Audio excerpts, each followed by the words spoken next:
Hello everyone, welcome to my channel. ரம்ஜானுக்கு பிரியாணி மாதிரி, தீபாவளிக்கு பலகாரம் மாதிரி, பொங்கலுக்கு பொங்கல் மாதிரி, கிறிஸ்மஸ்னாலே ப்ளம் கேக் தான். ஸோ இந்த கிறிஸ்மஸ்க்கு உங்கள் ஃபேமிலி அண்ட் ஃப்ரெண்ட்ஸ் எல்லாத்துக்கும் ஷேர் பண்ணுற மாதிரி ஒரு ப்ளம் கேக் ரெசிபி தான் இன்றைக்கி பார்க்க போகிறோம். வீடியோக்குள்ளே போகிறதுக்கு முன்னாடி இது வரைக்கும் சேனல் சப்ஸ்கிரைப் பண்ணாமல் இருந்தீங்கன்னா இது போல் பியூட்டிஃபுல்லான பேக்கிங் ரெசிபிஸ் அண்ட் டிப்ஸுக்காக சேனலை சப்ஸ்கிரைப் பண்ணிக்கோங்க. இப்போ வாங்க வீடியோக்குள்ளே போகலாம். ஸோ ஃபஸ்ட்டு நம்ம ட்ரை ஃப்ரூட்ஸ் எல்லாத்தையுமே ஆரஞ்ச் ஜூஸில் வந்து சோக் பண்ண போகிறோம்.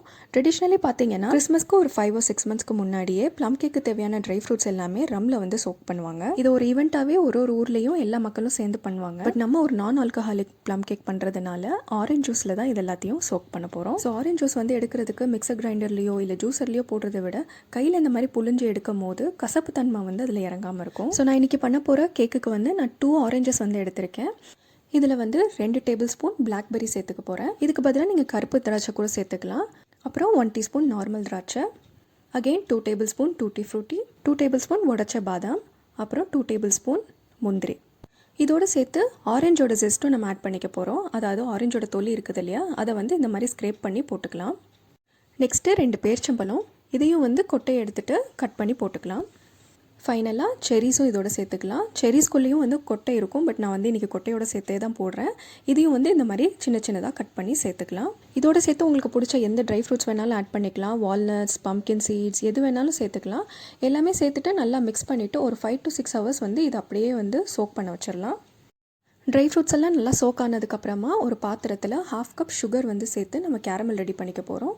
ஸ்டவ் ஆன் பண்ணிவிட்டு இந்த மாதிரி ஸ்பூன் வச்சு இப்படியே மிக்ஸ் பண்ணிக்கிட்டே இருக்கலாம். அப்போ வந்து கேரமலைஸ் ஆகும். ஸ்டவ் வந்து லோ இல்லைனா மீடியம் ஃப்ளேம்லேயே வச்சுட்டு இந்த மாதிரி மிக்ஸ் பண்ணிகிட்டே வந்தோன்னா கேரமல் ரெடி ஆயிரும்.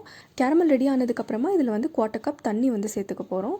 தண்ணி எதுக்காக ஆட் பண்ணுறோன்னு பார்த்தீங்கன்னா, கேரமல் வந்து ஹீட் ஆனதுக்கப்புறமே அப்படியே திக்காக ஆரம்பிச்சிடும். அதை வந்து ப்ரிவெண்ட் பண்ணுறதுக்காண்டி தான் தண்ணி வந்து சேர்க்குறோம். தண்ணி சேர்த்த உடனே பார்த்தீங்கன்னா கேரமல் இந்த மாதிரி ஸ்டிக்கி ஆகிடும்.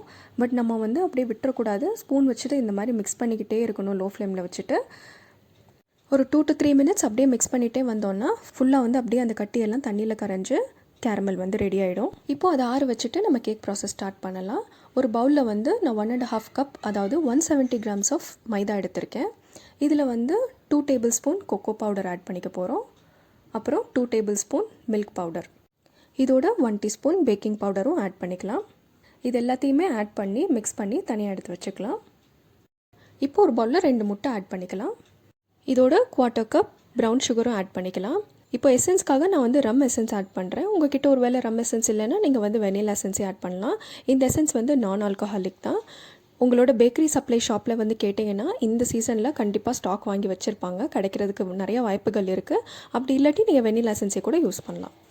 இப்போ ப்ரௌன் சுகர் வந்து முட்டையில் நல்லா கரையிற வரைக்கும் பீட் பண்ணிவிட்டு இந்த மாதிரி க்ரீமி கன்சிஸ்டன்சிக்கு வந்ததுக்கப்புறமா ஒரு 1/2 cup ஆயில் வந்து சேர்த்து மறுபடியும் ஒரு 30 secondsக்கு பீட் பண்ணிக்கலாம். இதுவும் நல்லா கம்பைன் ஆனதுக்கப்புறமா நம்ம ஆல்ரெடி சோக் பண்ணி வச்சுருக்கிற ட்ரை ஃப்ரூட்ஸ் எல்லாத்தையுமே இதில் ஆட் பண்ணிவிட்டு ஒரு 10 to 20 seconds வரைக்கும் பீட் பண்ணிக்கலாம். எந்த ஒரு இன்க்ரீடியன்ஸும் ஆட் பண்ணதுக்கப்புறமா நம்ம ஹை ஸ்பீட்லேயோ இல்லை ரொம்ப நேரம் வரைக்குமோ பீட் பண்ணக்கூடாது. சும்மா ஒரு 10 to 20 seconds தான், அதுவும் லோ டு மீடியம் ஸ்பீடில் தான் பீட் பண்ணணும். இப்போ நம்ம மெஷர் பண்ணி வச்சுருக்கிற ட்ரை இன்க்ரீடியன்ஸையும் இதோட சேர்த்து இதுவும் வெண்ட் இன்க்ரீடியன்ஸோட நல்லா கம்பைன் ஆகிற மாதிரி பீட் பண்ணிக்கலாம். அகெயின் ஒரு 10 to 20 seconds தான், அதுக்கு மேலே பீட் பண்ணிக்க வேண்டாம். இந்த ப்ராசஸ் எல்லாமே எலக்ட்ரிக் பீட்டரில் தான் மிக்ஸ் பண்ணணும்னு இல்லைங்க. ஒரு ஹேண்ட் விஸ்கர் வச்சு கூட மிக்ஸ் பண்ணிக்கலாம். இன்னும் கொஞ்சம் டைம் ஆகும், அதனால தான் நான் எலக்ட்ரிக் பீட்டர் வச்சு மிக்ஸ் பண்ணிக்கிறேன். இப்போ ஓரளவு ட்ரை இன்க்ரீடியன்ஸும் வெட் இன்க்ரீடியன்ஸும் மிக்ஸ் ஆகிடுச்சு. இந்த டைமில் நம்ம ரெடி பண்ணி வச்சுருக்கிற கேரமலையும் ஆட் பண்ணி ஒரு 10 to 20 secondsக்கு அப்படியே பீட்டர் வச்சு மிக்ஸ் பண்ணிக்கலாம்.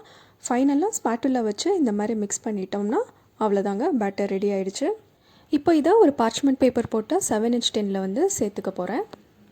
இதை வந்து 180 degreesக்கு 10 minutesக்கு ப்ரீ ஹீட் ஆன அவனில் அதே 180 degreesக்கு 30 to 35 minutes வரைக்கும் பேக் பண்ணி எடுத்துக்க போகிறோம்.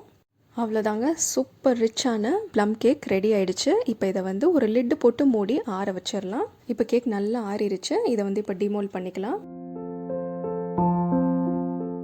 அவ்வளோதாங்க, super delicious and simple and ஈஸியான ப்ளம் கேக் ரெடி ஆகிடுச்சு. ட்ரை ஃப்ரூட்ஸ் ஆரஞ்ச் ஜூஸில் சோக் ஆகி கேரமலோட ஒரு டீப் கலர் அண்ட் டேஸ்ட் இறங்கி ரொம்ப ரொம்ப டெலிஷியஸான இந்த ப்ளம் கேக் கிறிஸ்மஸ் டைமில் மட்டும் இல்லைங்க, எல்லா சீசன்ஸ்லேயுமே சூப்பரான ஒரு டெலிகசி. இந்த ப்ளம் கேக்கோட வெயிட் வந்து 700 to 750 கிராம்ஸ் அப்ராக்சிமேட்டாக இருக்குங்க. இதை ஒரு வேளை நீங்கள் செல் பண்ணணுங்கிற நோக்கத்தோடு பண்ணிங்கன்னா இது 700 ருபீஸ்க்கு செல் பண்ணலாம். இது நீங்கள் நட்ஸ் அண்ட் ட்ரை ஃப்ரூட்ஸ் வந்து கொஞ்சம் எக்ஸ்ட்ராவாக ஆட் பண்ணி வெயிட் வந்து கொஞ்சம் டிஃபர் ஆகிறதா இருந்தால் ½ kg plum cake 500 ருபீஸ்க்கும் 1 kg plum cake 1000 ருபீஸ்க்கும் நீங்கள் செல் பண்ணலாம். So that's all for today friends. கண்டிப்பாக இந்த வீடியோ உங்களுக்கு யூஸ்ஃபுல்லாக இருந்திருக்கும்னு நம்புறேன். மறக்காமல் லைக் பண்ணுங்கள், கமெண்ட் பண்ணுங்கள், ஷேர் பண்ணுங்கள். And have a merry Christmas and a happy new year.